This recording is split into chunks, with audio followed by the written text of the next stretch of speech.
Questing the cinematic void.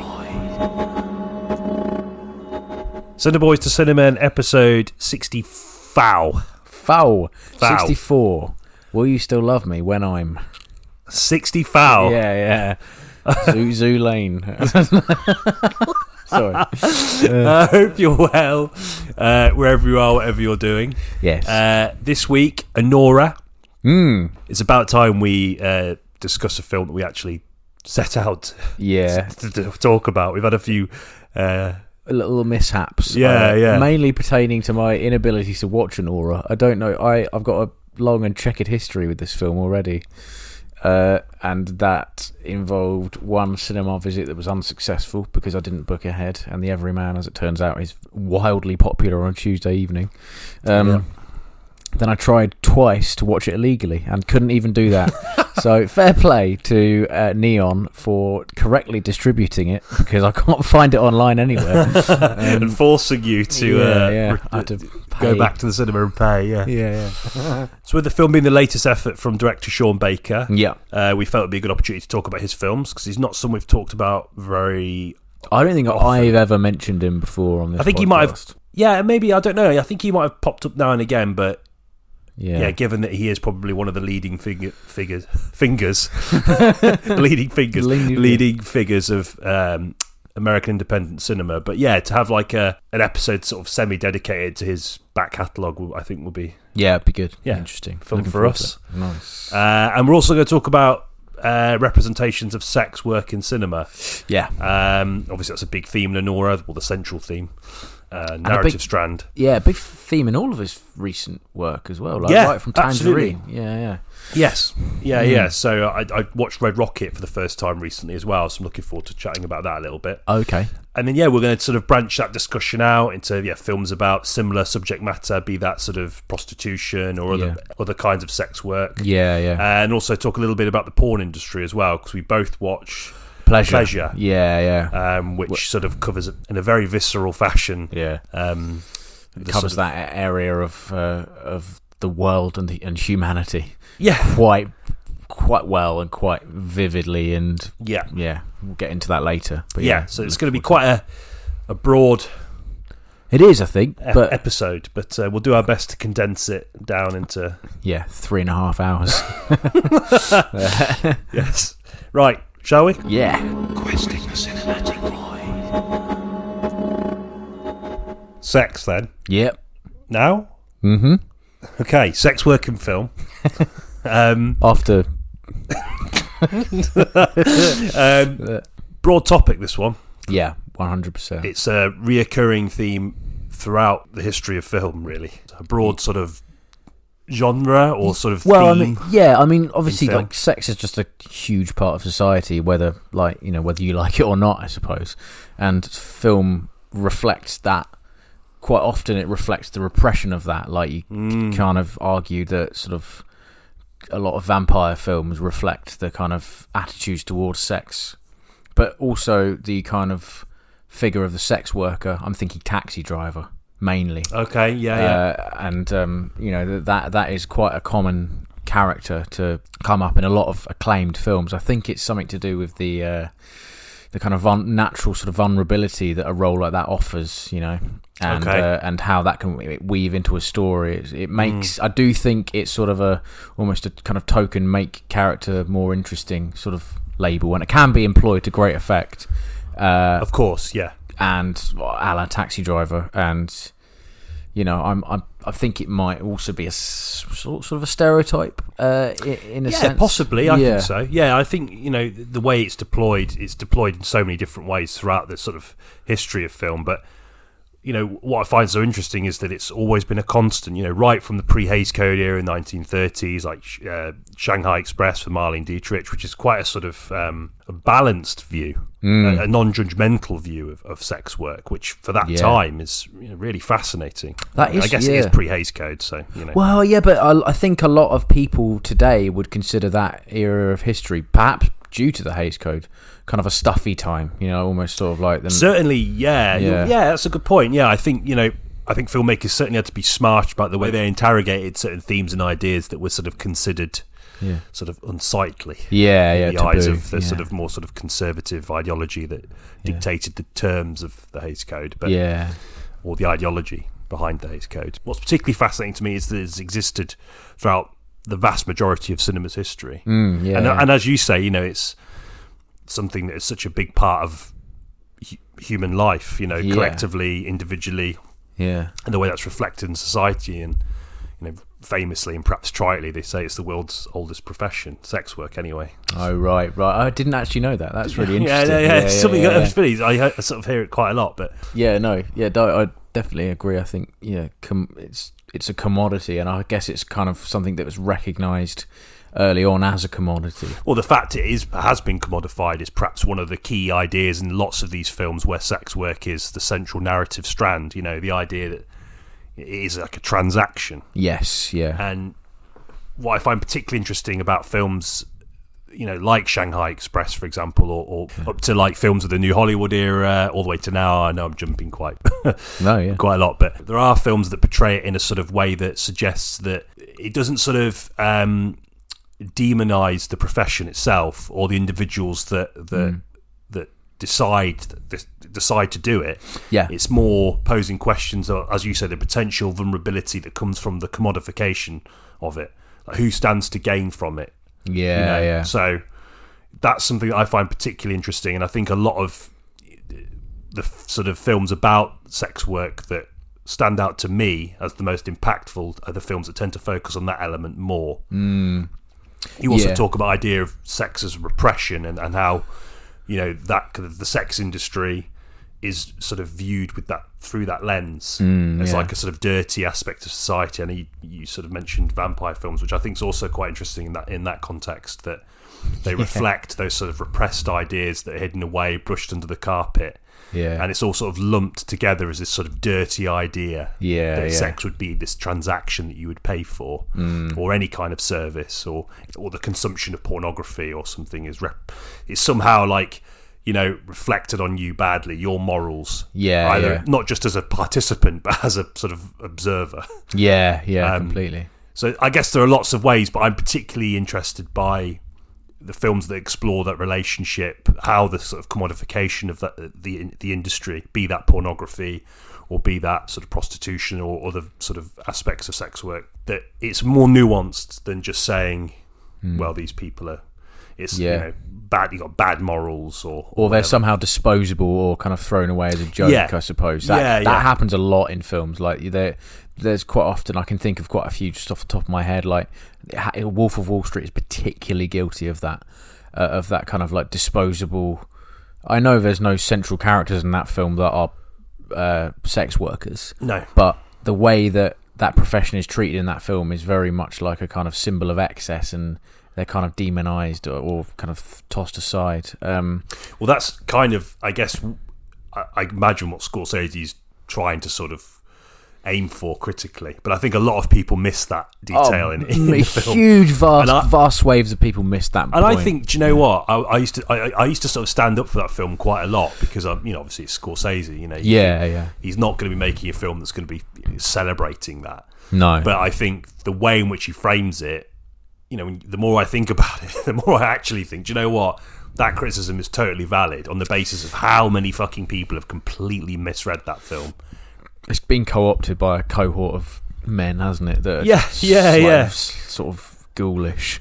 Not that that's Scorsese's fault, but I think when you're making a film of that fashion, especially with a star as sort of stratospheric as DiCaprio, then you're going to have to expect that you're going to have to maybe funnel the and making idea it or an overt comedy. Yes, it's almost in line with like there are aspects of that film that feel quite sort of like the kind of like mid 2000s America comedy, like the teen comedies, like American Pies and all that kind of stuff. I know we've talked about there being aspects of worth to those films in the past, but for a film that's supposed to have these alleged quite sort of staunch anti sort of Wall Street anti-capitalist hyper-capitalist credentials, it does sort of slip, doesn't it?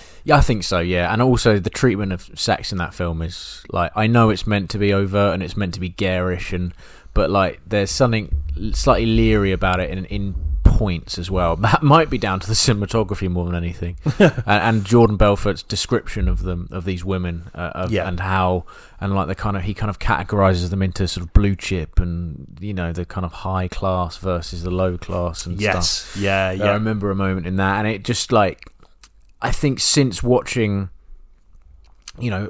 two Sean Baker films, right, one next to the other, it kind of makes you rethink those sorts of, and Pleasure as well, a film we'll discuss like I say a bit later on, but yeah, it just kind of brings forth all these other films that have elements of or kind of like individual scenes that deal with sex work, and it's always like it's either a joke or a demonization, or in the case of like American Psycho, they're disposable, And I mean, I think there are films that I think Anora sort of tackles that idea from it attacks it from a different angle. And I guess you could argue the same thing about American Psycho, in that the satirical there's elements. A clear satire in that film that is been blatantly ignored by the sort of Meninist movement, because now another film. It's weird. I've mentioned two of those films. But I could sort of understand it more in Wolf of Wall Street, because of the way that I think the criticisms wither in the face of the way the excess is portrayed for laughs. I think it's a lot, and that's something that has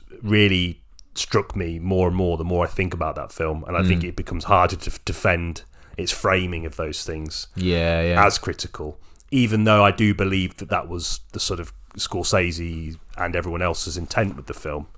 But I think it's somewhat more bizarre with American Psycho, that the entire point of that, and quite overtly as well, like it's not difficult to grasp, has been missed, and also because but that kind of makes me feel uncomfortable, because there's that moment, isn't it, when he's literally in the midst of sex with these two sex workers, and he looks in the mirror and he points at himself. Do you remember that moment? And I kind of feel slightly uncomfortable knowing that there are people out there that are watching that scene unironically. I just think it's a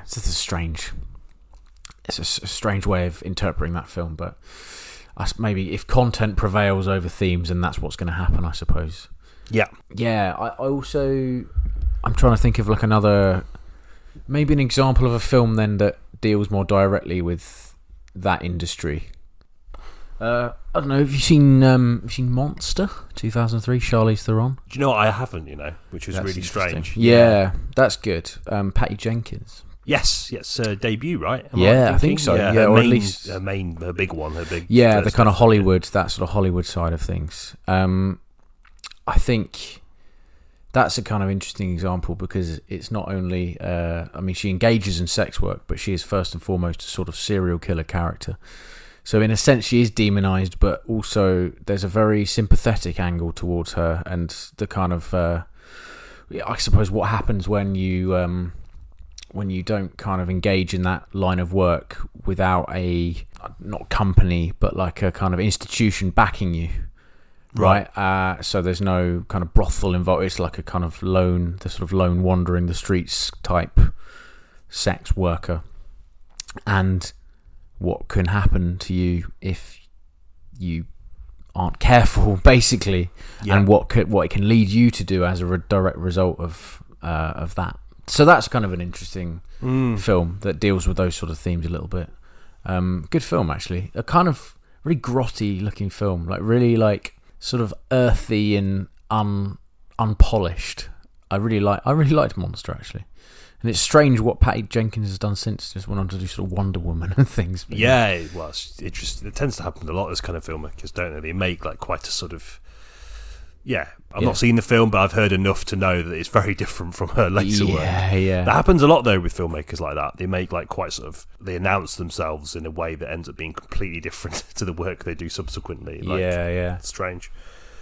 I'm sort of, I was thinking as well about the kind of like films about sex workers that sort of show the relationship between sort of sex work and society more broadly. So, sex work as a way of earning money, right? Okay. So not always. Again, it's that sort of idea that the commodification and the potential vulnerability isn't necessarily in them obviously there's vulnerability in the position of selling your body. Yeah, there's inherent vulnerability there, but there's also the vulnerability also comes from again not only the way you're perceived, as we've talked about already in the examples, but also like, you know, in terms of who else gains from it. You know what I mean? So I'm thinking like about like pimps, right? Yeah, do you know what I mean? These kinds of characters that take all these women or men under their wing, and then obviously take a cut of what they do under the guise of protection or supervision. And I guess there's a sense, there's a potential there for real vulnerability. But the film I was thinking of, it was a film I watched recently. It's Acetone. I think it's pronounced Acetone. It's a Pasolini film. It's one of his first films. Oh yeah, or acetone. I'm not sure. Acetone, acetone or acetone. But it's about like a pimp who's like basically just navigating poverty in post-war Rome. And okay, and it's like it's sort of like his answer to the neorealist movement. So obviously neorealism always sort of presented like lower class people as saintly beings that were, you know, I guess to sort of heighten the emotional connection to the nature of their struggles, you know, because you know, these are people that are having to like sell possessions or do work they wouldn't usually or whatever, you know what I mean? Whereas Pasolini very overtly, you know, his main character is a pimp and not a particularly nice bloke on the face of it. Right, okay, And he is, you know, he's exploiting a woman, you know, as his pimp, he's exploiting her. You know? But it's something sort of, you know, bizarrely sympathetic about the way he portrays not only sort of sex work, but pimps as well, as all of these people are symptoms of like of capitalism, a broken system, and there's something very sort of, there's a lot of theological imagery and like kind of like, you know, these meandering sort of scenes of like dialogue walking through these crumbling streets and the sort of like emotional disconnect and the distrust between people and and you know, what is really interesting to me about that film particularly is just the way in which, you know, obviously the main character is not a nice bloke. You know, his first prostitute he has gets put in prison for prostitution, and then he goes out looking for another one, and he sort of pretends that he's falling in love with this woman and slowly tries to convince her to become a prostitute under his wing. Oh right, yeah, okay. And the meantime, he like is struggling to like feed himself, and he's like, you know, living or sort of cohabiting with this other group of pimps who are all sort of in various stages of economic struggle or whatever. Yeah. The focus isn't necessarily that this guy's a twat, which he, you know, objectively is. Yeah, it's very morally ambiguous. Yeah, it's a moral. Film, it is, in the sense that it's a response to the sort of situation that these people are living in, and that capitalism will always encourage this kind of like cannibalistic attitude to one another and to each other's sort of livelihoods and values, and, you know, and ultimately leaving people to exploit each other, which I think is an interesting way to sort of take the neorealist film into, because it takes it into sort of quite a sort of stark realism that a lot of films of that, well, the neorealist era didn't really. Oh right, okay, I think it shocked quite a lot of people. I can imagine. Pasolini's no stranger to shock. No, oh god, was this before or after Salo? Yeah, this is his first film. Oh, is it? Okay. Yeah, I think it's his first film, or his first major sort of release. But I just thought it was interesting to note that kind of relationship. You know, how the environment creates these vulnerabilities, but the view of it is sort of, you know, like I say, it's quite sympathetic with a view to analysing the way in which the system has created it. Do you know what I mean? Yeah. So it's sort of, maybe it's sort of exploring why he's exploiting this person, and what has led him to this point. And had he been financially more well off, would he have still arrived at the same place or not? There was a scene where he gets a job. Okay. But the job is like really arduous and horrible graft for quite a small amount of money. Right, yeah. So again, it's this sort of Marxist critique of all this sort of, you know, of having to sell your labour. Yeah. And the dehumanising process of that. And I guess there's some sort of comparison, you know, in the sense that there is always some kind of form of alienation that's going to happen, you know, even if you go down the route which most people in society would expect you to. Yeah. And and most people, which would obviously be to get a job and blah blah blah, which again, is I guess one of the other reasons why people might be quite sort of critical of those that kind of turn to sex work, because I think Anora touches on this idea as well, is like it's a way, I guess, if done safely and properly, it's a way to sort of liberate oneself from the difficulties of poverty in a way that is perhaps more on your terms than it would be if you were working in a cafe or something for minimum wage, and kind of a bit soulless and listless, with no view for a future and no kind of way to save up, I suppose. That sounds. You work in a cafe. Yeah, sorry. Yeah. No, I'm sure there are plenty of cafe positions that are very fulfilling. Yeah. But as an example of a job which some might consider to be a bit dead end. No, I thought that's really interesting. I don't know why I just this film popped into my head, because it very briefly touches on the definite seedy underbelly to all of this, and it doesn't spend too long there. But its portrayal is definitely a negative one, and the idea in this particular scene is that the work is dangerous, unethical, unclean, and that's that bit in I, Daniel Blake, where she's really struggling to feed herself and her children. And obviously she's accepting meals from Daniel, but there's a kind of lack of, I suppose, what's happening there is her individuality's been taken from her without even her real, she's just, he's just trying to help, but I can imagine it is incredibly embarrassing to have to accept that kind of help. So as a result, she kind of turns to this line of work. It's a very brief moment, and she kind of gets dragged away from it by him in the end. But it's sort of like it's like a council house. It's just a house. The brothel is just it isn't like a kind of what you'd expect in like Amsterdam or anything, or even Anora, where it's this kind of club with like neon light. It's just like a sort of 3-bedroom house with like damp problems. And it's sort of its portrayal in that film is very much like, no, that is a bad thing. We've got to get you out of there. What's seen as like a last chance saloon, isn't it? Like the situation that she's in, the only thing she sees that she can do to put food on the table for her family is by selling the body. And this is what we talk about the sort of broad nature of how films depict sex work, and indeed how that's reflective of society's view on it. Is that I think the way some films show it is that there is potential for sort of like empowerment and sexual liberation, whereas there are other films that present it as like a sort of almost a necessity in the face of like poverty and the resulting difficulty and struggles that people have to live through. So there's a real duality within that I guess is, where the complexity lies. Is the way in which, and there's so many films that kind of fit along that spectrum, but also overlap.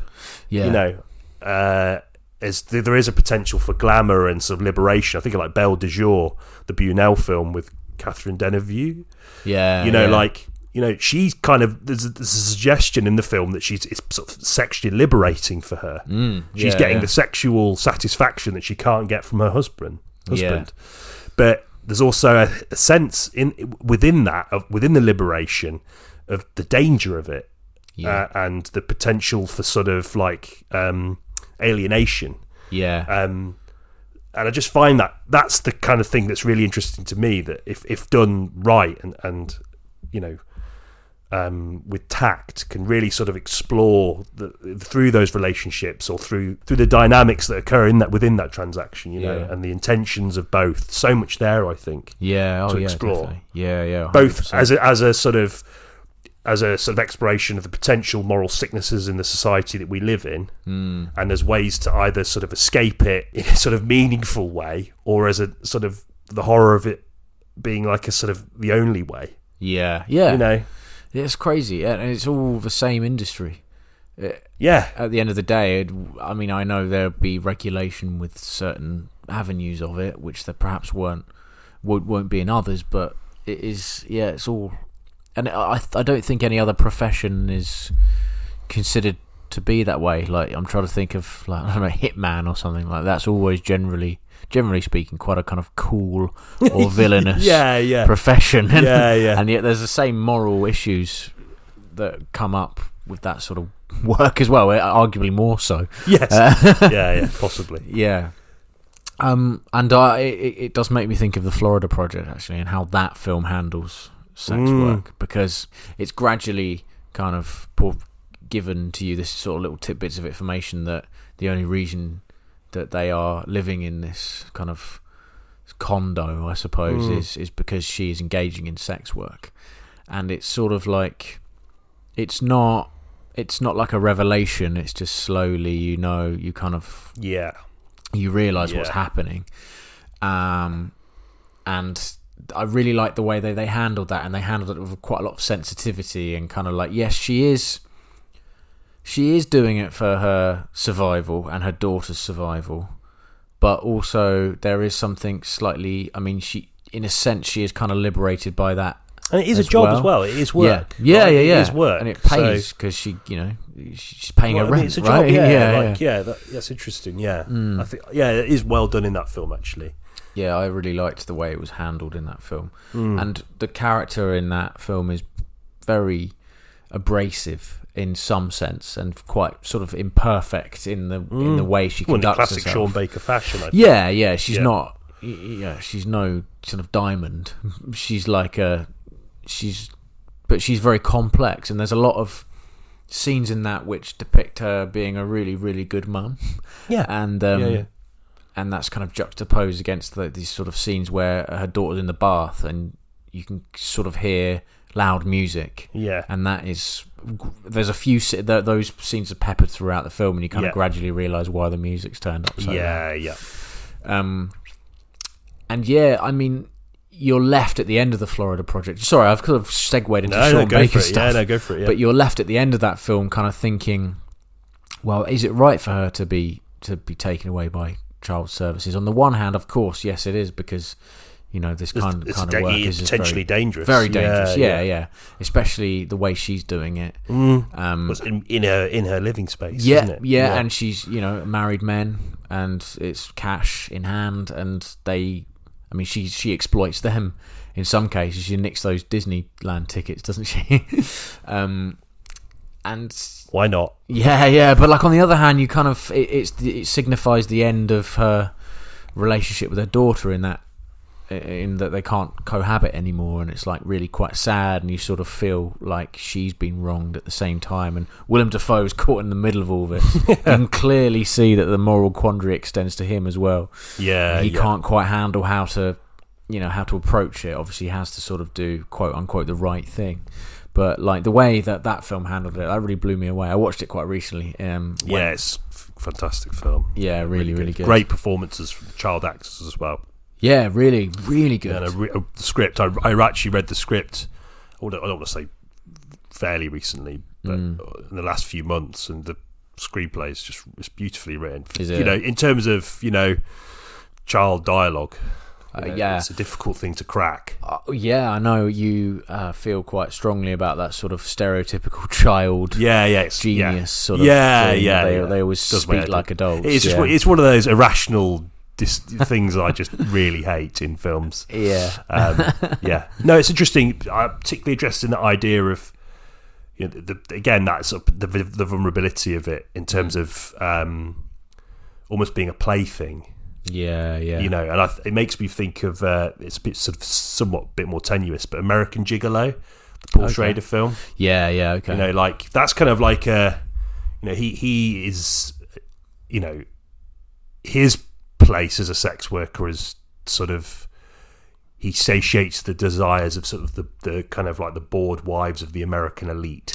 And he ends up becoming embroidered in this sort of like quite, if memory serves me correctly, sort of like quite a lofty sort of noirish conspiracy. And you never really get the sense that he's ever in power or in control, even if his position he's sort of a good-looking bloke. Yeah, yeah. And he's, because of his looks and because of his sort of ability to perform well sexually, Yeah. I think he almost views himself as someone that has quite a lot of power. Okay. Because he's doing things that obviously these rich, powerful American men can't with their wives. You know what I mean? Yeah. Okay. But then he realises that he isn't. He's just a plaything for them, plaything by extension for the husbands of these, Yeah. Yeah. Yeah, that's actually. I love quite that film. complex, Like a lot of yeah. people really don't like that film, consider that one of the weaker Paul Schrader films. But I really, really dug it. I think Okay, yeah. Schrader's a sort of ability just to sort of, his forte is sort of men on the periphery, isn't it? Like, Yes, yeah. And what's particularly interesting about that film is that he thinks he isn't. Right, okay, you know that what I sounds a mean? lot more complex. Because, like, initially, if you would explain that plot to me without the sort of overarching or the more subtle elements of it, I would have thought, oh, that's written by a bloke, isn't it? Yeah, Like a kind of aging yeah. screenwriter who, like, fancies himself. He probably thinks he's amazing at sex. yeah. And he's this kind of character is a younger, cooler, better Paul Schrader. looking. Yeah. Maybe that was the intention initially, and he inadvertently kind of threw in these kind of more complex ideas. I don't know. Because I wouldn't put The it past original him. script was called Top Shagger. But I think it's a really great film, and again, it's all about that the relationship that the sex worker is just where he's positioned amongst it all. Okay, as you said, it's almost like a possession, and Yeah. And I think a lot of the way he views his own position is, it's almost fantastical. There's a fantasy element, which I think, again, rather tenuously ties into the Florida Project a little bit, in the sense that that's kind of like in classic Sean Baker style, that sort of the location is peripheral to Disneyland or Disney World. Yeah. The place which is kind of like one of I think one of the sort of pillars of the American ideology of the American dream of success and following your dreams and sort of wrapping yourself in the sort of sparkly majesty of the sort of just dreaming, and the vast majority of Sean Baker's films obviously geographically and metaphorically position their characters on the periphery of kind of the dream, and how they view that from there. Because in Florida Project, correct me if I'm wrong, because it's been a while since I've seen it, but they're literally in like a sort of former hotel or motel that would have been really popular at one time. Yeah. I think the idea is that It's even it's painted in that sort of pastel Disney colours, isn't it? Like it's been like recently refurbished, but the interior is still the same as it always was. And it's kind of aging. You get a lot of these in England as well, like aging hotels, which are just like a bit. They had the heyday, and now they're a bit naff and shit. Yeah, our equivalent, I guess, would be like seaside town hotels. Exactly. Yeah, like weather beaten, and like in this case, I mean, there's literally a scene in the Florida Project where someone's booked the hotel mistakenly, thinking it was a lot closer to Disneyland, or maybe even in the park. And they're on their honeymoon, and like they're both really gutted, and that's definitely like a comment on, well, just outside what is. What you would consider paradise is the everything that is as a result of the paradise being there. Like, I guess the destruction that's left in its wake, I suppose. Yeah, 100%. That's probably a good way of putting it in the sense that it's probably displaced a lot of people's jobs the same amount that it's created. Well, the amount of people that are chasing a dream, how many casualties there are, literally on the edge, looking in, constantly reminded of that sort of failure to sort of achieve these. Because I think Baker's films a lot, that there is kind of like a luridness to them, and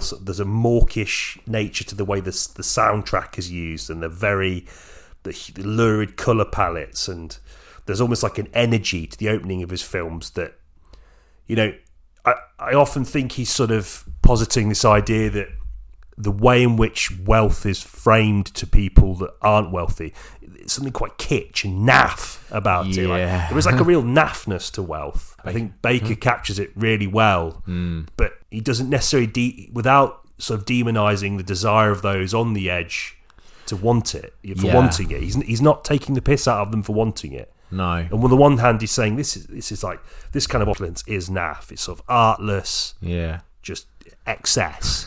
Yeah. But they want it still. And you kind of don't blame them for wanting it. because of the standard of their existence, and if Yeah. that's all they've ever wanted, it's kind of like how they've been conditioned to want it, even if that same system that presents presents success in that manner would happily chew them up and has spat them out. Yeah, and will yeah. probably do the same again and again and again. You know. Yeah, we're definitely. Yeah, I love that. I really was quite struck by how good that film was, and how it dealt with simple things like a conversation was very, very like ultra realistic, and like you were saying, the aforementioned scenes with the children, it seems like they were improvising. I'm not sure how improvisation. Yeah, I mean, was. I'm not. Again, I could have done with. I mean, it would be quite no, lame exercise to sit and read the script and watch the film at the same time. I don't know, but I remember thinking that the naturalistic dialogue really shined through in the screenplay. Yeah, it just hammered home like just how normal everything was around this park, and then there's that bit at the end where I don't know why it was shot on an iPhone, I guess for budgetary reasons, but the bit where they kind of go to Disneyland right at the end, and it's just kind of like magical. It's the only bit with any soundtrack, I think, and it's quite a clear commentary on once you're inside, it's all like magical and cool and fun, and we're gonna kind of run away together, these two sort of like 10-year-old girls, and have this adventure together, and like you just know that right behind them is chaos. Yeah. and when I say chaos, just like normal stuff happening, or what people would consider normal stuff, and like the way it's filmed, it's very sort of ground level and very like quite literally from the children's perspective quite a lot of the time. So it's still. It's normal, but it's still kind of fanciful in that way, I guess. Yeah. Absolutely. Yeah. No, I'm glad I watched it. I watched it instead of Anora, because that evening I was meant to go and see Anora. Yeah, well, I got shafted, but it worked out well, because otherwise I would have seen not that many of his films anyway. So I mean, Red Rocket is another great example of the kind of peripheral figure looking in. Okay. It's got Simon Rex. Okay. Simon Rex of Scary Movie fame. Wow, okay. Yeah. Which again is something that's quite interesting from Baker's perspective, because obviously you're taking someone that's kind of known for, I guess, without, sort of bottom of the barrel cultural stuff. Just sort of like teenagery films. Yeah, exactly. Teenagers. Like, with the greatest respect to Scary Movie films, I have their place, but yeah, I know what you mean. You know what I mean? Yeah. And I think there's something in that as well. Okay. But he plays a porn star that's returning to his hometown in Texas. Right. Okay. After sort of having a fall from grace. Yeah. And he moves back in with his sort of wife, his estranged wife, who lives with her mum. Basically, he's been chewed up and spat out by the porn industry in LA. Yeah. Right. And at first, he's portrayed as quite a sort of sympathetic, sort of loser, really. Right. Yeah. And he has these delusions of grandeur. But as the film goes on, and he becomes more comfortable in his environment, he just, he shows this sort of side of this person that it becomes quite clear that, alongside obviously the sort of like cannibalistic nature of the industry that he works in, and how that industry is obviously representative of the sort of American dream more broadly. Yeah, he is obviously a big part of the reason why he was sort of ejected so aggressively from LA, and he starts a relationship with a 16 or 17-year-old girl that he meets in a donut, and he's like, it must be in his 40s. He meets in a donut. Yeah, okay. Sean Baker likes those kind of establishments, doesn't he? Yeah. There's a donut thing in Tangerine as well. There is, yes. Yeah. But like, so, and then he's going to use this girl as a way back into the industry. Oh, right. Okay. Oh, Jesus. So he's a real bottom of the barrel scumbag. Yeah, okay. He's the kind of guy that the film Pleasure, yes. which we'll talk about a little bit before we go on to Anora, but obviously not Sean Baker, but, and just sort of sexual liberation and all of these things. But it's difficult for that to be achieved when it's all on the terms of people like this guy. Yeah, right. Okay. Yeah. So he's sort of quite prepared to sort of exploit someone as still technically a child. Yes. For his own means. Yeah, in the eyes of the American law, 100%. Yeah. Depending on the state that he's in, anyway. I'm not I don't sure know as to enough about that. I'm quite glad I don't, actually. Yeah. But, yeah. But it's just, I think it's one of the most sort of trying films in the sense that as the sort of main character goes on, it becomes increasingly more and more difficult to empathise with him. Yeah. On the basis of his behaviour and what he does, and the way he's clearly just sort of leeching off people. He's very parasitical, I guess. Yeah.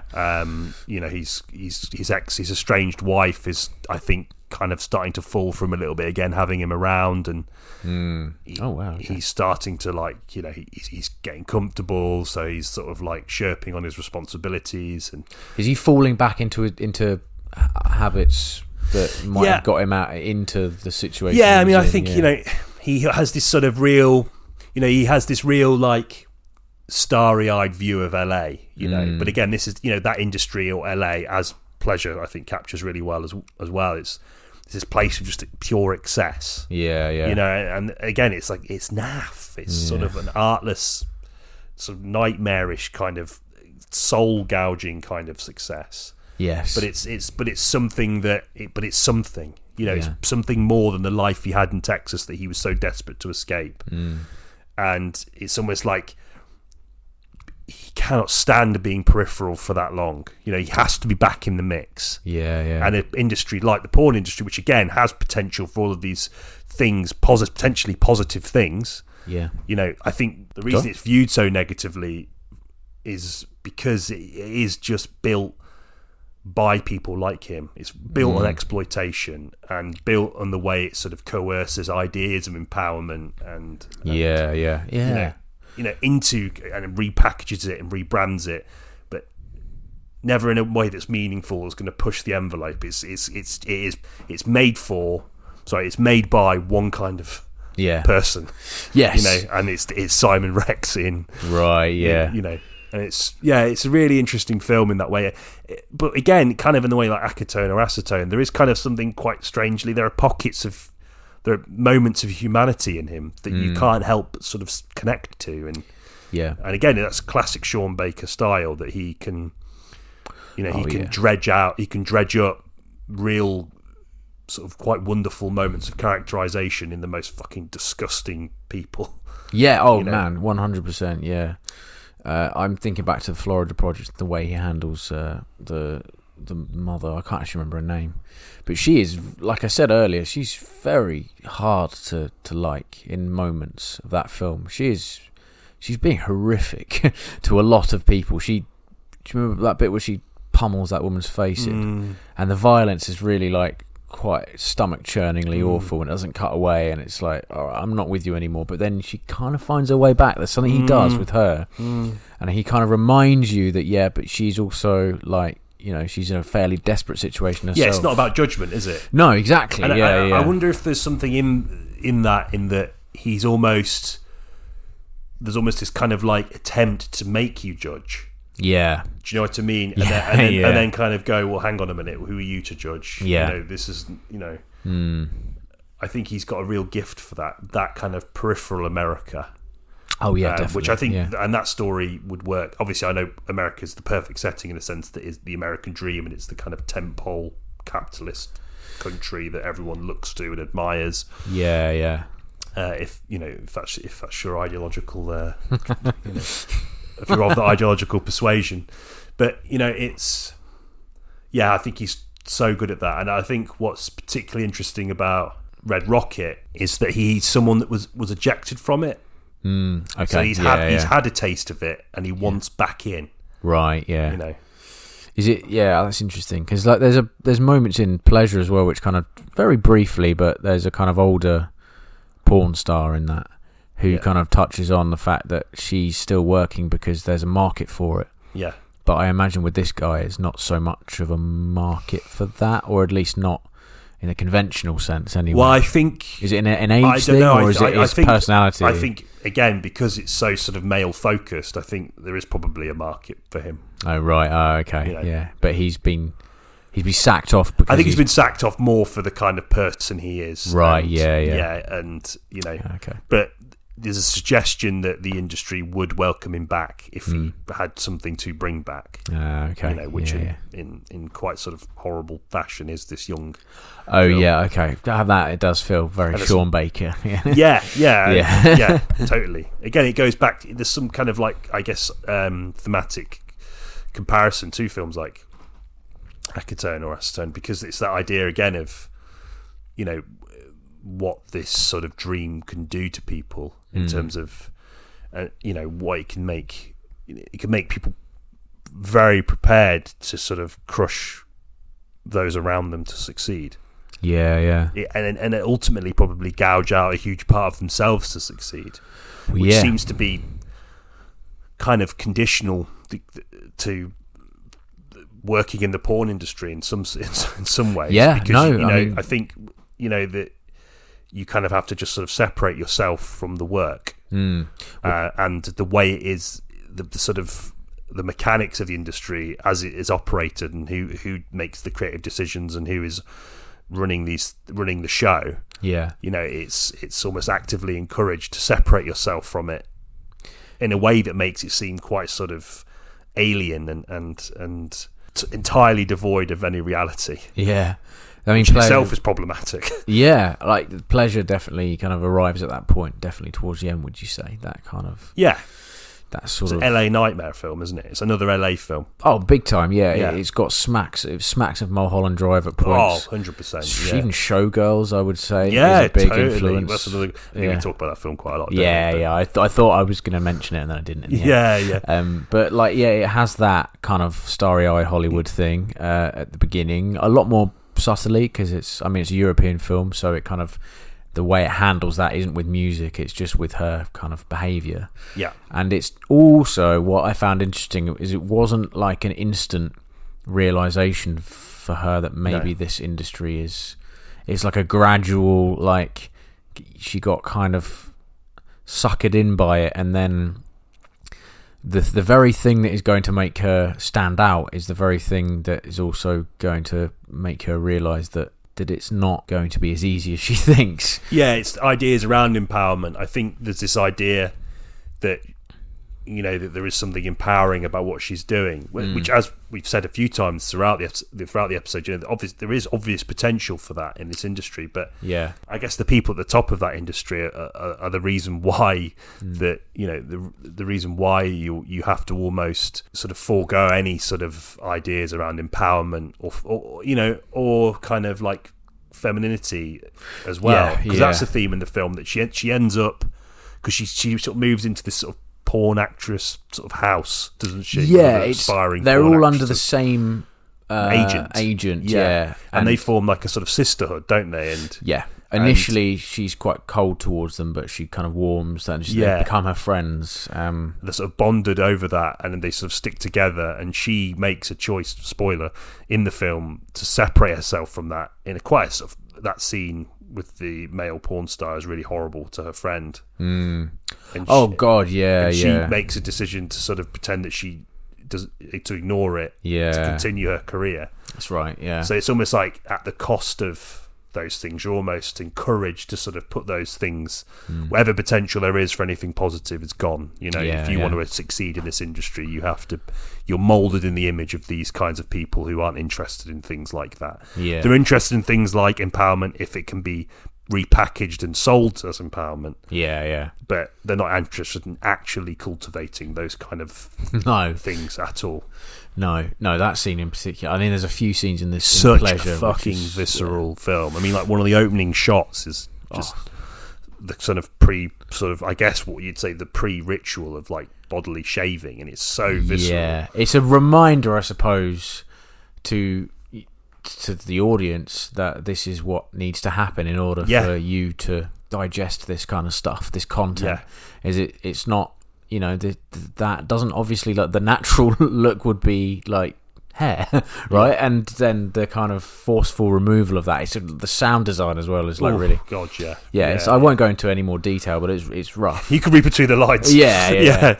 And it's just a reminder of this is what needs to happen in order for your image of perfection to be kind of displayed to you. It's really quite confronting in that way, and then it doesn't hold back. Like there are moments. The sort of we talk. The film has this kind of idea of one of the sort of the main characters' things she has to do to achieve sort of stratospheric fame in the porn industry is to sort of be open to any kind of genre of porn.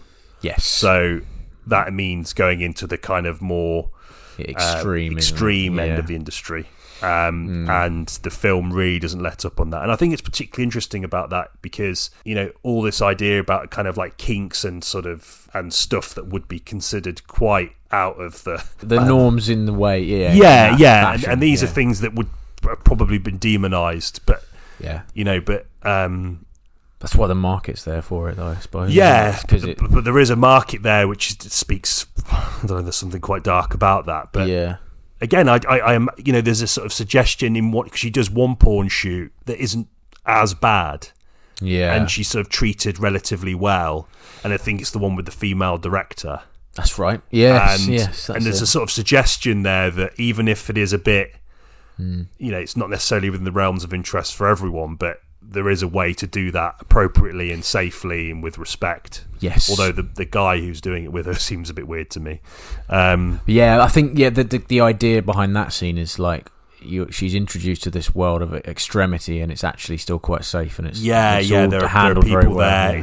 But then she goes to the house that's basically, and it's like a porn shoot with like 3 frat boys, isn't it? Yeah. And that is a really horrible scene. That's nasty. Yeah, it blurs. There's a lot of line blurrage going on. It's the kind of fantasy of sexual assault, isn't it? That's it. Yeah, and there's a kind of the way they handle it is really bizarre because they keep telling her it's okay to stop. It's okay to stop. But then at the same time, they're also telling her, "Oh, you're nearly done. You're nearly it's done." Very calculated, coercive. Yeah. Kind of.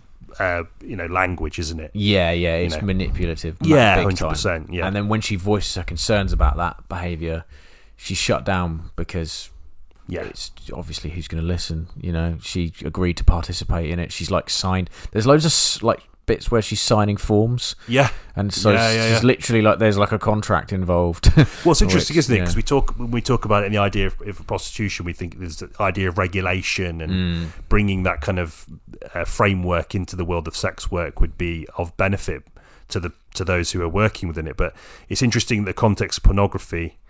It's kind of like red tape. Yeah. You sort of do it, sign it all, and it's all official. Then you get on set and you are treated in that way still. There's still a considerable disconnect. Yeah, completely. It's just interesting to me, that idea of legalizing it through like paperwork is often seen as this way of like legitimizing it and making it safe. But within it still feels like it would still be within a very similar framework. Yeah, it's almost like she'd still be as dehumanizing. Oh man, yeah. I think what the idea behind a lot of those scenes is where she's signing the forms is just like, you're giving your consent now and you can't change your mind. Whereas actually what should, if it were properly regulated, the idea of the consent could be withdrawn at any time, like that. That's the whole idea behind it. Like but I think the idea is like, no, you've signed something, like that is you saying yes to whatever happens in the next however long, and that was like quite weirdly confronting to watch as well. I mean, it is generally, it's one of the most explicit films I've ever watched. There's a real sort of refusal to shy away from the explicit nature of it, and particularly the sort of what's happening around the camera that's shooting the porn. There's almost kind of like, I don't know, it feels quite, obviously it's going to be sort of, there's artifice. Yeah. But it really accentuates the sort of dehumanizing nature of it for sort of all involved. Mostly for the sort of performers. Yeah, and how they're weirdly pitted against each other as well, which is like almost equally horrifying. A kind of classic theme, I think, in lots of films. It's something that Anora explores a little bit as well, and in her relationship with one of her colleagues. That's right. Yeah, even in this world, there's potential for sort of competition and almost actively encouraged to sort of like compete to the point of sort of violence. Oh yeah, definitely, and be it a verbal or physical nature, which is almost actively encouraged. Yeah, I liked it. The film didn't. Well, Pleasure. I'm talking about the film Pleasure. Didn't shy away from that, and it could have been a bit sort of Hollyoaksy, that dispute, but it wasn't. It was quite nicely handled, and you genuinely felt sorry for everyone involved, because it was sort of feel like you really want them to still be friends, which is a really strange thing to say, but you did. Like, by the end of it, you feel quite sorry for her friends, because she's pursued this and kind of been granted this very temporary sort of she's a Spiegel girl, isn't she? That's right. Who's 100? I think, is that a real thing? I think so. Yeah, the film it uses largely a cast comprised almost entirely of real world porn stars and people in and around the industry, like three actors, isn't it? Yeah, which is really, I think it sort of legitimizes the film. Yeah, in what it's trying to do even more, I think, and the fact that these people agreed to be involved. I don't know. You just sort of make you wonder, what their sort of relationship is with it. Yeah, it breaks down any notion of artifice on the film's behalf, I suppose. It's like, well, if they've clearly done the research, haven't they? Like, If you're looking for an accurate portrayal of how this industry is run, then you look no further, really. If it was all actors and if it was shot in Pinewood or something, a different story maybe. But, it would definitely. Yeah. It's just it just makes it all feel so naff, and I think it's the way that culture for the lowest sort of common denominator almost. Do you know what I mean? Like, it's to satiate the sort of the most base instinct, and in doing so, that's when you lose any of the potentially valuable stuff and then potentially meaningful stuff. Yeah. Yeah. I don't know if I would to recommend it, but I think it's no, it's not an easy watch, but if you I think it's unafraid to explore something which I think everyone has in their back of their mind when they think about the porn industry. Yes. And it confronts that full on. Oh, and it will confront your relationship with what you think about it very aggressively as well, which I think is a really I think makes the film incredibly important on that basis. Oh, definitely, yeah. I thought structurally I had some issues with it. I thought it meandered a little bit too much in points, but I can understand. As a message, I thought the film really handled it really, really well. It really there was no frills. It was almost shot with this sort of sterile in a manner that was as sterile. Yeah. Oh yeah. as the kind definitely. of as the way the industry is. Good film. Yeah, definitely. Very good. We've sort of tied that into a discussion about Sean Baker. We have, yes. Yeah. Should we talk about Anora? Let's talk about Anora, yeah. So, another sort of film that focuses on people on the fringes. Yes. They're sort of perhaps a lot closer to those that have quote-unquote made it by the fact that they rub their bare flesh on the sort of crotches of those that have. Yeah. Almost sort of that closeness to wealth and that kind of wealth almost seems to sort of have an impact on this sort of appetite for that kind of lifestyle. Definitely. Yeah, I think there's a sort of big moment in the very beginning of Anora, which is like, is it a Take That song? It is, yes. Yeah. It's like a sort of naff Take That remix. Yeah. I mean, I've always found Take That unbearably naff anyway. But, so it starts out and it's almost like hyper realistic, but the idea, I think, is to present to you that these women are successful, consider themselves successful, broadly speaking, enjoy what they do, and are under the umbrella of someone who may be slightly seedy in the way he acts, but ultimately it seems very like their chat. There's a bit at the beginning where she's talking about like a 401k, which is like an American pension, I think, and so there's a sort of structure to this industry in Anora. Yeah, there is a sort of slight inkling that Anora is someone that's very much about trying to get to look out for each other and unionize and all this kind of Yes, stuff. yeah, definitely. I mean, which I don't think it's sort of fallen on. It seems like it's been largely ignored, but I see what you mean. There does seem to be something. It's not like I, Daniel Blake, in a sort of 3-bed council house. No, it's like a strip club, like Yeah. a gentleman's club in New York, and filled with wealth. And they're clearly, I mean, she's not like living badly, is she? She's living at her sister's, isn't she? Is it her sister? Yeah, I think so. But there's like $100 bills floating around, and so that I'm not sure how the payment structure works. Yeah, I mean, me neither. Do you sort of keep what you earn in the tips? Is it exclusively tips? Maybe. Yeah, potentially. Or do you put it all in a pot and you divide it? I don't know. If anyone works there, please feel free to email in. Yeah, please do. Yeah. The kind of central conceit of it is of Anora is this kind of very. How would you describe her as a character? I found her. I'll touch on this more later. I actually found her slightly irritating. Oh, really? Yeah, but she's very steadfast and very assured in her kind of actions and the way she talks. There's like a ferocious dignity to her, I think. Yes, that's a good way of putting it. I think I have my reasons for finding her irritating, but that's not the only thing I think about her. I do think, broadly speaking, her character was handled reasonably well. Yeah. She's a classic Sean Baker character in the sense that there is a nuance to her and a nuance to her role as a sex worker. Yes. Sean Baker's he has a steadfast, I guess, support for sex workers. Yeah. He's very open. He's very open about that. Yeah. And I think that it does shine through the film.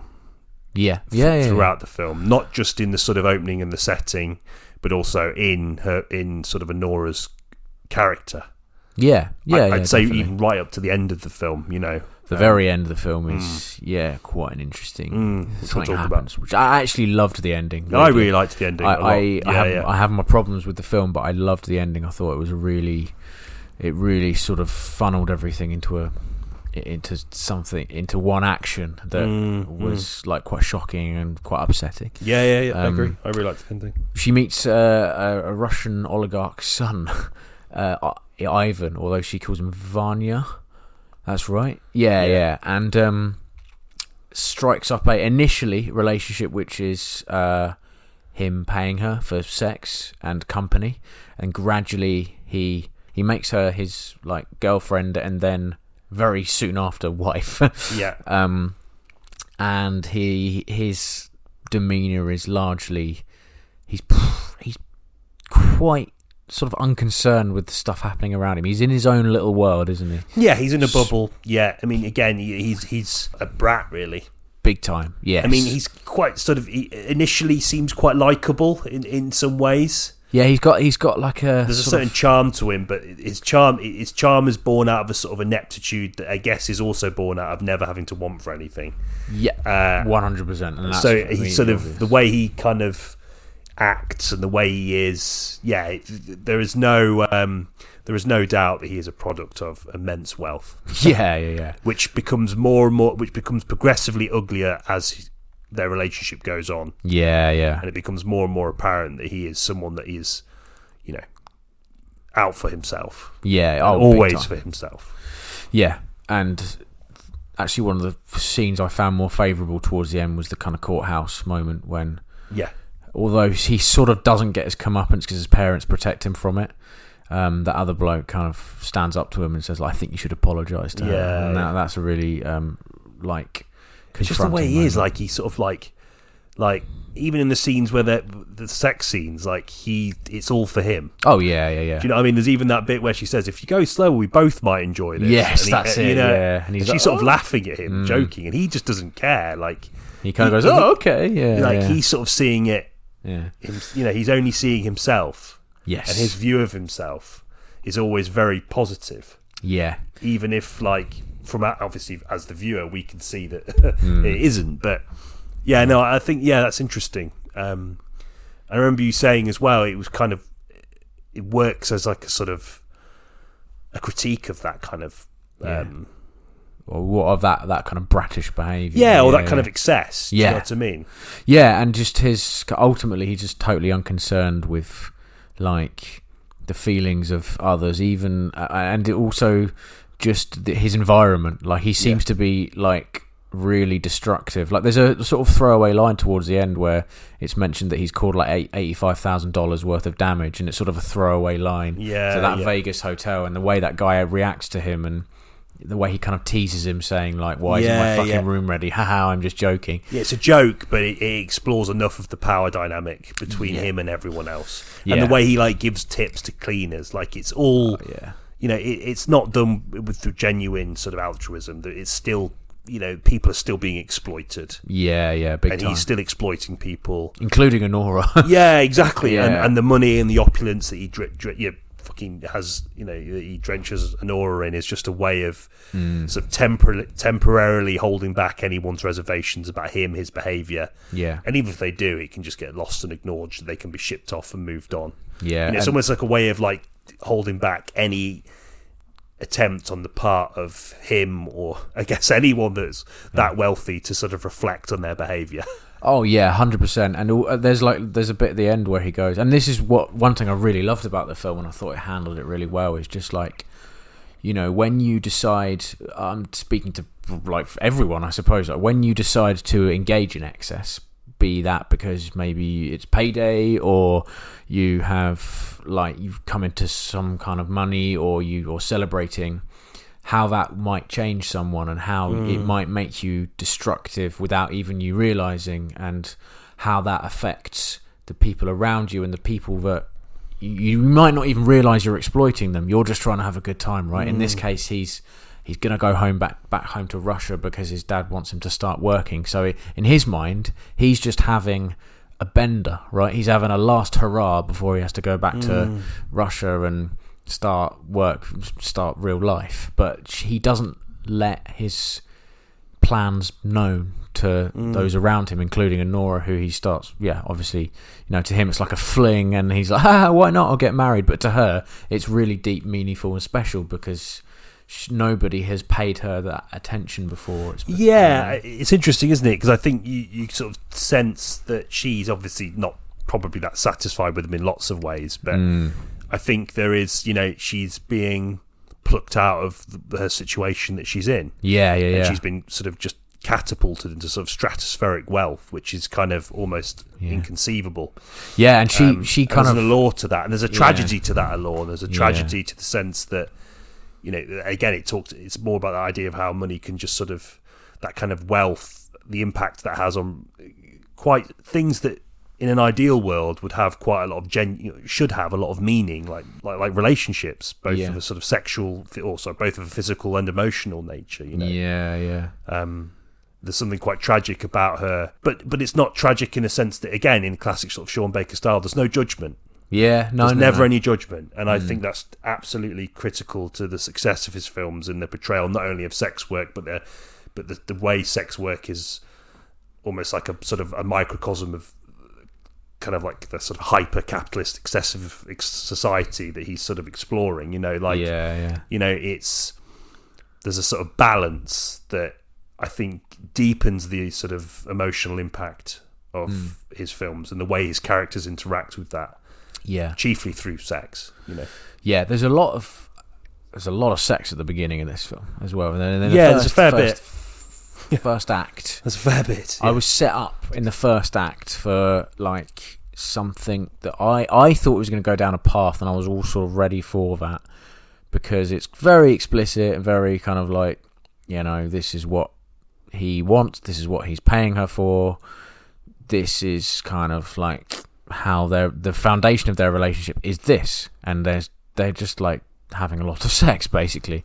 And then something happened for me, and I know you disagree with me in this instance, in that it kind of just turned into like a caper, like a kind of there's a huge tonal shift in the film, isn't there? And it starts, and it just like, for me, that was really like, it really knocked me out for six. I was like, okay, so now this film is sort of taking place in almost real time, and there's these sort of bumbling Russian thugs that she's with all of a sudden, and maybe they have more depth that I just couldn't quite grasp, but like they wouldn't have been out of place in like a Home Alone remake. You know what I mean? I just felt like they were a bit like one-dimensional, apart from that one bloke who, to be fair, like they kind of flesh him out quite a lot, but the other two were just sort of like buffoons trying to stumbling blindly in the dark to find this twat, sort of vape wielding twat, and like I just sort of, it lost me. It really lost me there, and I just kind of like, I thought it took a turn for the worst for me, and it like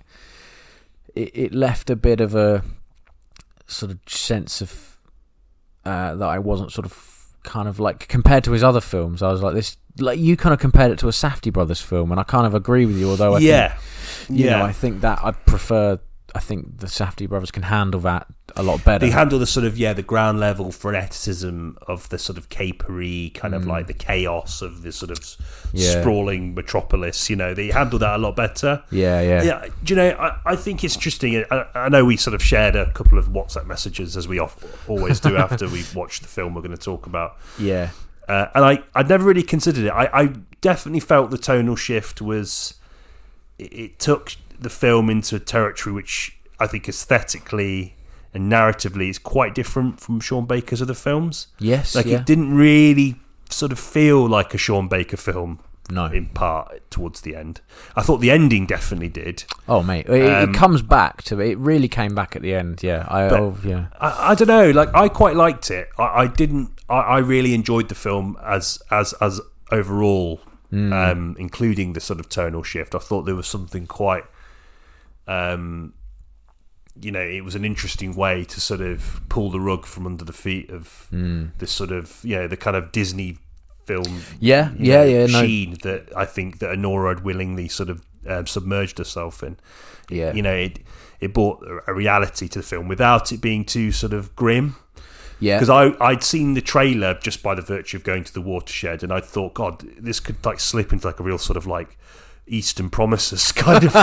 Do you know what I mean? Yeah. Like, and it didn't do that. So no, but I know what you mean. There is something a bit, the Home Alone thing. It sort of rings true somewhat.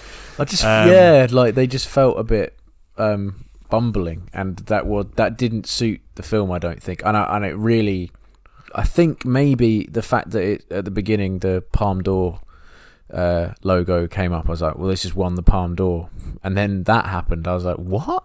Like, how has this won the Palme d'Or? Like, really? It's a kind of, it turns into like a broad comedy, and also Anora treats, I know she, you know, the way she talks to these blokes is, she has every right to be vitriolic towards them because they've treated her pretty badly. Like, they kidnapped her basically, and she starts going along with it. But it is like relentless, the kind of insults she's sort of spitting at just everyone she's with, and like after a while that started to grate on me. And then like there was a bit where there's like a homophobic slurs start to get used, and I don't, you know, I think language like that has its place within a context. But for me, and I said this to you earlier, I was kind of like, you could have taken that out of the film and it would have been the same film. So why? I don't think it justifies its existence. Maybe the idea is that is to kind of bring home that brashness that Anora has, and to suggest to you, like Sean Baker's done so well in his previous films, that, you know, these people ain't perfect. Well, there's an ugliness to them that's exposed by even brushing against the wealth. Yes. Do you know what I mean? Yeah, so obviously in her case, she's almost had this sort of fantastical journey, some whistle stop tour through the kind of, you know, the kind of, again, the kind of excess that we've talked about. Yeah. And then that's suddenly been snatched from under the, you know, the rug's been pulled from under her feet. Yeah. And there's, you're right, there's a real sort of intensely sort of vitriolic response to that on her part, which again is somewhat justifiable given her predicament. Completely, yeah. But yeah, there is, I think, in her anger, she's really trying to, I mean, this is how I perceived it, is that she's sort of trying to push the buttons of those people. Yeah. And I think a lot of, you know, there's a sort of traditional viewpoint that calling someone that Yeah. is kind of like the ultimate insult. I suppose in the context of the year that it's set, which is present day, right? Yeah. That is going to be a way of her getting to these men who are, sort of manly men, right? Yeah. And so maybe the use of that language would bring out something in them, and maybe she might be stoking the fire a little bit. Yeah. So maybe I can understand how that might justify I can it. see. I can see how the excessive use of that language would be quite jarring. I remember thinking, God, that word's coming up a lot. I know, yeah. I was really It comes up a lot, and I was like, fucking hell. Again, I want to hammer home that, within a context, perhaps a context of a villainous context or a historical context, I think the use of that language is perhaps justified. Not in all cases, but some. But in this, I was just a bit baffled by its appearance. It really showed. Yeah, it showed her sort of the way in which the sort of the fury of the fact that she's been pulled away from something that she thought was hers for keeps. Yeah, you know thought she was genuine. Yeah, and that's like an illusion that's been fostered by him. You Yes. know what I mean? The idea that they're going to be together forever, which I think in his mind he's always known it, but he takes the sort of the role of the sex worker as face value. They're just like, it's like a transient liaison. You know? Which I guess in some ways would that relationship works in some ways for both parts, but his willingness to take it further than that and to expose her sort of dreams and desires, and to really sort of, probably knowingly, sort of really open up that wound. Yeah, I mean, there's the line at the end where he just goes like, "Oh, I've had a great time. This is my trip to America," kind of thing. He's not going to look back at that and think, "God, maybe I shouldn't have done that." You know what I mean? Yeah. He's not, and that's the ultimate sort of. I think that's perhaps one of the most sort of ultimately, sort of perhaps one of the more critical things. Yeah, in terms of the way it perceives that kind of wealth and the way the wealth changes people's view of the human beings as something to be exploited.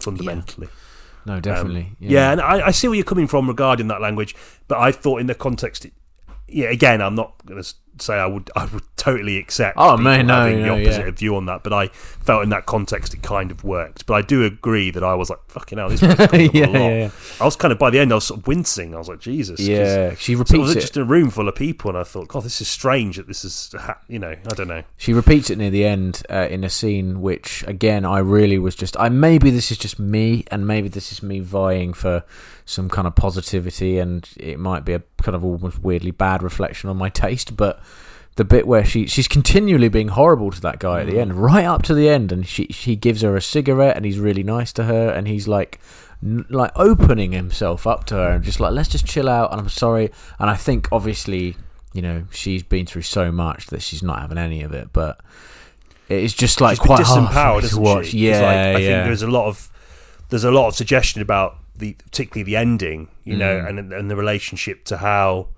I think some people perceive it, because I've been reading quite a lot, because I'm just fascinated by the ending of the film, because is it sort of an exploration of the sort of power dynamics of sex work, in the sense that like you are taking power back, the power that you've lost, or is it that a life of doing that has sort of like that kind of work has impacted your ability to have meaningful relationships, and you just and the physical nature of your work and the transactional nature of it, has that impacted your ability to sort of navigate the potential sort of beauty but also difficulty of relationships in a way that doesn't just resort to you relying on the physical as a way of conveying frustration or sort of love. Which I thought was an interest. That sort of vagueness. I really dig that as an ending, because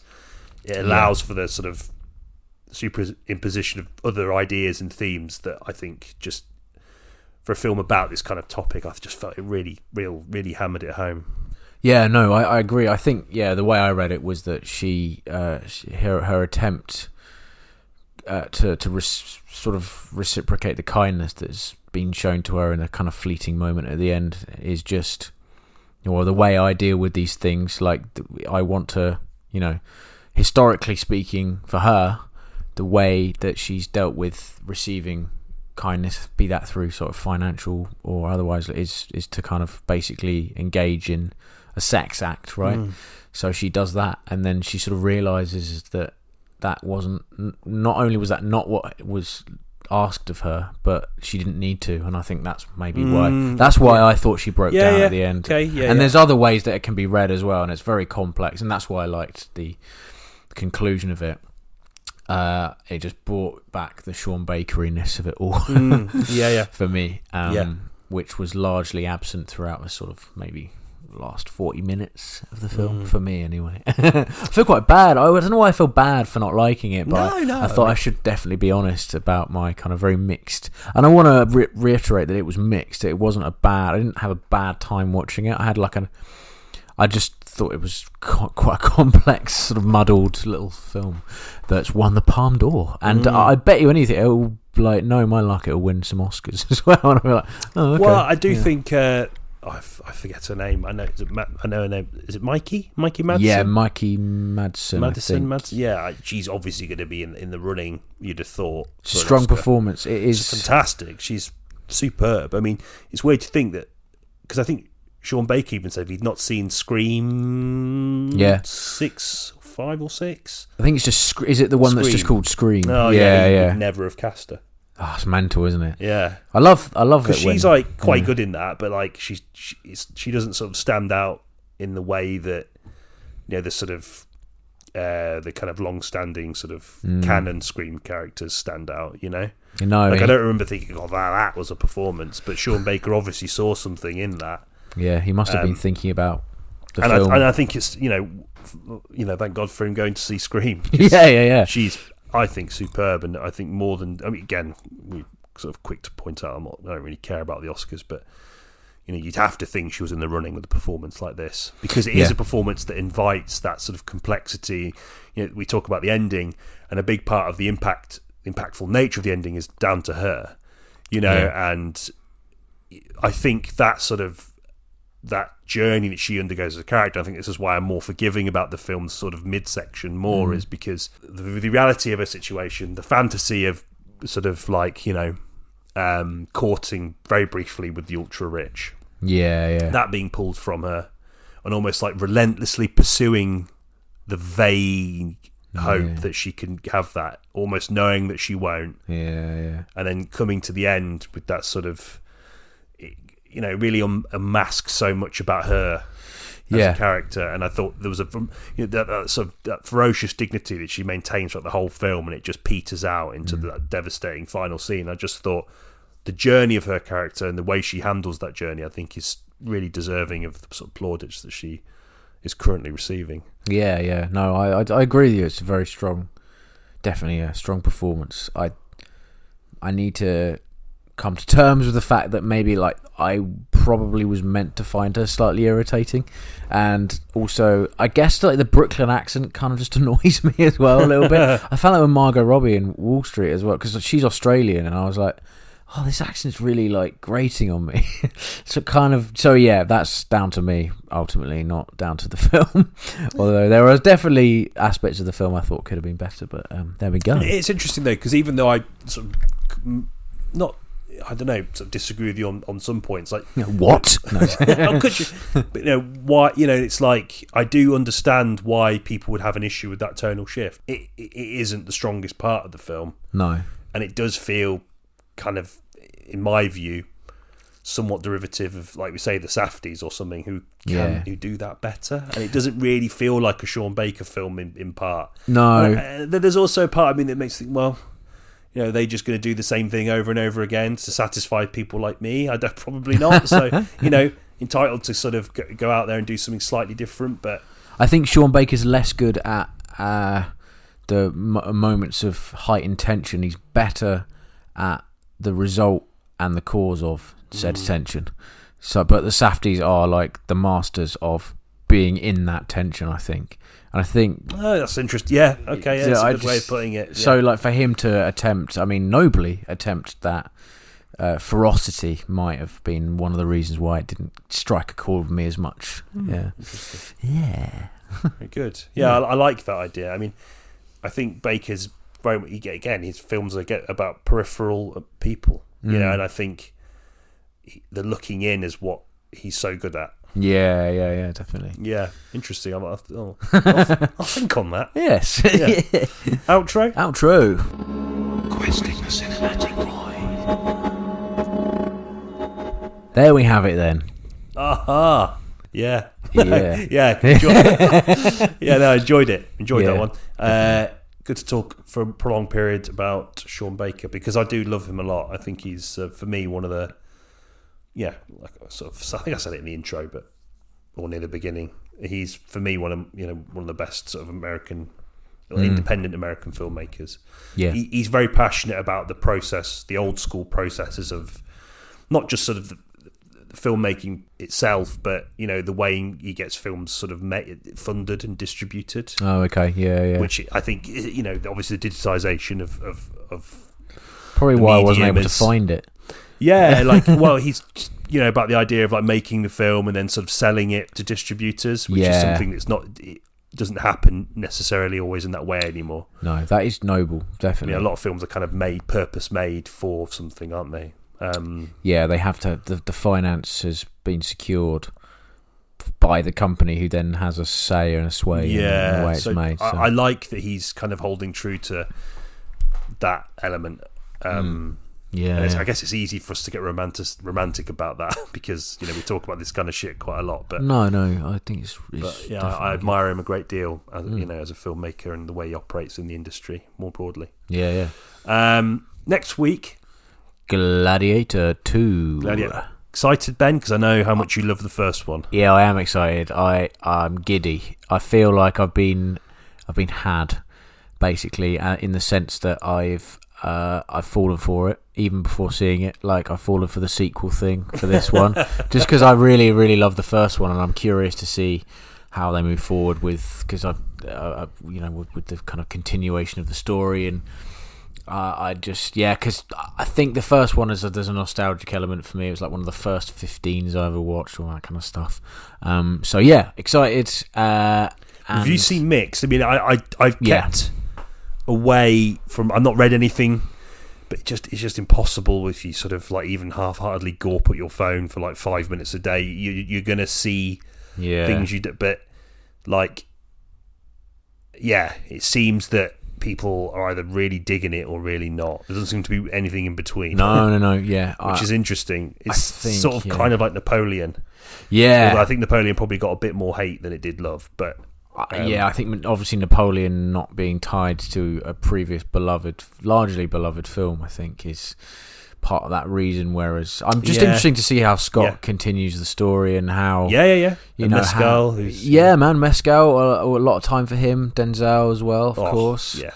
And the inclusion of the kind of duo of emperors I'm kind of interested in. I know far too much about this film already, by the way. And I just hope that the film kind of lives up to the first one in terms of its scope, its epicness, and its sort of emotional core. I've heard mixed things about it as well, so I'm not expecting to be wowed beyond belief, but I am. Yeah, I am kind of Team Scott in this one, I think, for now. Yeah. And obviously, we mentioned Paul Mescal, his first sort of starring role in the blockbuster. Yeah. We were sort of furiously trying to think of a topic to tie onto the film because we've already talked about historical epics. We've talked about the career of Ridley Scott. Yeah. So we sort of shot Legacy ourselves sequels. in the foot. Legacy sequels.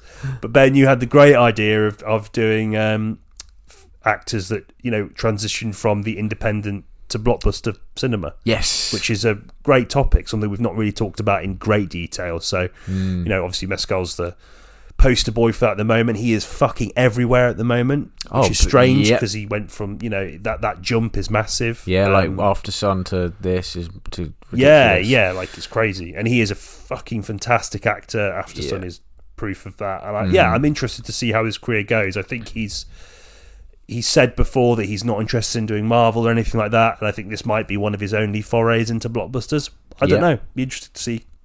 We can discuss how that changes an actor, and changes, and how the demands of blockbuster cinema are so different.